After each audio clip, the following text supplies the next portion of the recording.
Abana mwiriwe, uyu munsi nagarutse ariko mbazaniye Kanyana agiye kubigisha amezi mu Kinyarwanda. Muriteguye?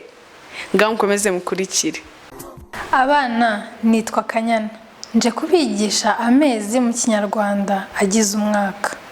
Mutarama ni ukwa mbere, ukwa kabiri bakwita Gashyantare, ukwa gatatu bakwita Werurwe, Mata ni ukwa kane, Gicurasi kaba ukwa gatanu, Kamena ni ukwa gatandatu, Nyakanga ni ukwa karindwi, ukwa munani ni Kanama, ukwa cyenda ni Nzeri, ukwa cumi ni Ukwakira, hanyuma ukwa cumi na kumwe Ugushyingo, ukwa cumi n'abiri Ukuboza, akaba ararangiye.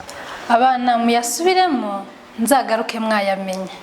Abana ngarutse nje kubabwira ibihe bigize umwaka.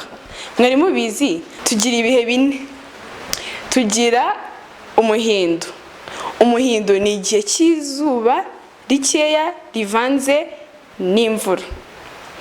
Iki gihe kikaba gitangira muri Nzeri kugeza mu Kuboza. Noneho tukagira ikindi gihe cyitwa Urugaryi. Ni igihe cy'izuba rikeya. Mwamuzi igihe gitangirira? Icyo gihe gitangira mu Kuboza ukageza muri Werurwe. Abana tugeze ku gihe cya gatatu.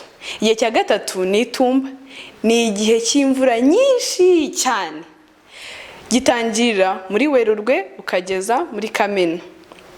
Igihe cya kane akaba ari iki? Abana, iki gihe gitangira muri Kamena kugera muri Nzeri.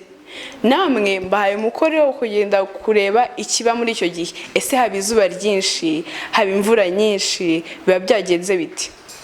Naho kwa gatanu ubutaha muramuke.